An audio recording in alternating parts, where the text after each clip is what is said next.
শ্রদ্ধের উলামা একরাম, হুফাজ একরাম এবং আমার জ্ঞানী গুণী মানি সম্মানী মাননীয় শ্রোতা মণ্ডলী, পর্দার অন্তরালে পর্দা নসিব মায়েরা এবং বোনেরা, আল্লাহর বড় দয়া কৃপা ভালোবাসা আমাদের প্রতি, গোটা বিশ্বের প্রতি। সবাই আল্লাহ শুকর আদায় করে হৃদয় থেকে বলি আলহামদুলিল্লাহ। তারপরে পরে বিশ্ব নবী জানাবে মুহাম্মাদুর রাসূলুল্লাহ, সকলে বলুন সাল্লাল্লাহু আলাইহি ওয়াসাল্লাম। তিনার প্রতি শত কোটি দরুদ বর্ষিত হোক, বলুন আমিন সুম্মা আমিন। সবাই একবার দরুদে ইব্রাহিম পাঠ করি। আল্লাহুম্মা সাল্লি আলা মুহাম্মাদিন ওয়া আলা আলি মুহাম্মাদ কামা সাল্লাইতা আলা ইব্রাহিম ওয়া আলা আলি ইব্রাহিম ইন্নাকা হামিদুম মাজিদ। আল্লাহুম্মা বারিক আলা মুহাম্মাদিন ওয়া আলা আলি মুহাম্মাদ কামা বারাকতা আলা ইব্রাহিম ওয়া আলা আলি ইব্রাহিম ইন্নাকা হামিদুম মাজিদ। গুটি কয়েক কথা আলোচনা করব, আমরা সকলে আমল করব, বলুন ইনশাআল্লাহ। নাম্বার 1, ইসলাম পরিষ্কার পরিচ্ছন্ন সুন্দর এবং উদারতায় পরিপূর্ণ। ইসলামে বাড়াবাড়ি নেই, মারামারি নেই, কাটাকাটি নেই, দ্বন্দ্ব নেই। ইসলামে জাত বিচার নেই, ইসলামে কাস্টের বিচার নেই। আল্লাহ এক এবং অদ্বিতীয়। পৃথিবীতে যতগুলো জাতি আছে সবারই কাছে কাস্টের বিচার আছে, ইসলামে কাস্টের বিচার নেই। বড়লোক গরিব ধনী দরিদ্র সব আল্লাহর কাছে এক, আল্লাহর ঘরে এক। কিয়ামতের দিনে আল্লাহ তাআলা রাজা বাদশা বড়লোক গরিব ধনী দরিদ্র দেখবেন না। আল্লাহ মানুষের কাছে যেটা চেয়েছেন, এত কিছু দেওয়ার পরেও আইয়ুহুম আহসানু আমালা, একটাই জিনিস, ভালো আমল যে করে নিয়ে আসবে। কোরআনে একটা ভাষা আছে, মান আমিলা সালিহান ফালিনাফসিহি ওয়া মান আসাআ ফাআলাইহি। যে বা যাহারা ভালো কাজ করবে তাদেরকে আল্লাহ পুরস্কৃত করবে, যে এবং যাহারা খারাপ কাজ করবে আল্লাহ তাদেরকে কিয়ামতের দিনে তিরস্কৃত করবে। আরো এক জায়গায় আছে, ফামান ইয়ামাল মিসকালা যাররাতিন শাররান ইয়ারা ওয়া মান ইয়ামাল মিসকালা যাররাতিন খায়রান ইয়ারা। এক সরষে দানা পরিমাণ কেউ যদি নেক কাজ করে সেটাও তাকে দেখানো হবে, আর দানা পরিমাণ কেউ যদি অন্যায় কাজ করে, পাপের কাজ করে, সেও সেটা দেখতে পাবে। কবে? কিয়ামতের দিন আল্লাহ দেখাবে। এখন প্রত্যেকটা মুসলমানের একটা কথা খেয়াল রাখা দরকার, আমরা যারা বক্তা শ্রোতা বলনেওয়ালা শুননেওয়ালা উভয়ের খেয়াল রাখা দরকার। আপনি চায়ের দোকানে বসুন, রাস্তায় বসুন, বাজারে বসুন, বন্ধু বান্ধবের কাছে বসুন, আপনার দ্বারা যেন ইসলামের ক্ষতি না হয়, আপনার দ্বারা যেন ইসলামের প্রচার হয়। যদি আপনি মুমিন হয়ে থাকে, আপনি যদি প্রকৃত মুসলমান হন, আপনার দ্বারা যেন ইসলামের ক্ষতি না হয়।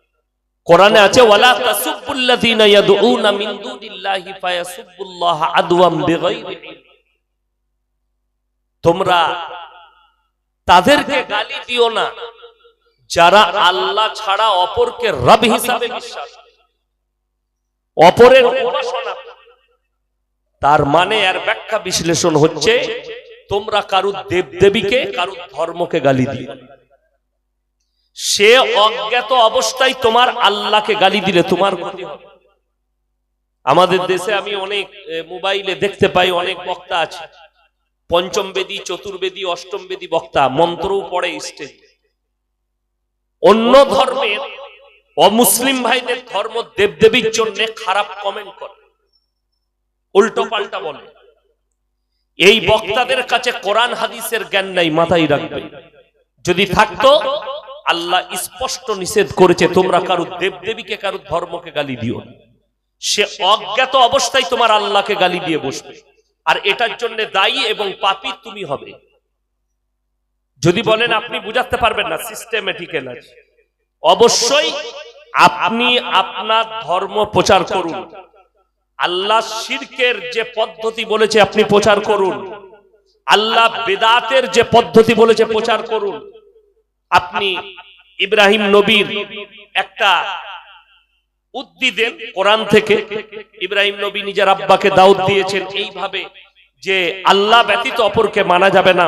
কোরআনে আছে 17 পারায় যে মানুষ যাদের কাছে আল্লাহ ব্যতীত যার কাছে চাই, কারুর নাম নেবেন না, আল্লাহ ব্যতীত যার কাছে চাই, তাতে সেটা কবর হোক, সেটা গাছ হোক, সেটা কোনো ঢিপি হোক, কিংবা কোনো মূর্তি হোক, মানুষ যার কাছেই চাই, আল্লাহ কোরআনে স্পষ্ট করেছে 17 পারা শেষ পৃষ্ঠায়, ইয়া আইয়ুহান নাসু যুরিবা মাসালুন ফাসতামিউ লাহ ইন্নাল্লাযীনা তাদউনা মিন দুনিল্লাহি লা ইয়াখলুকু দুবাবান ওয়ালা বিজতামাউ।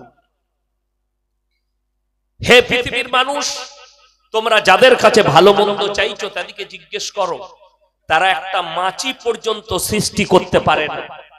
মাছি সৃষ্টি অনেক দূরের কথা, মাছি যদি কোনো জিনিস ছিনিয়ে নিয়ে যায় সেটা উদ্ধার করার মতো ক্ষমতাও তাদের নেই।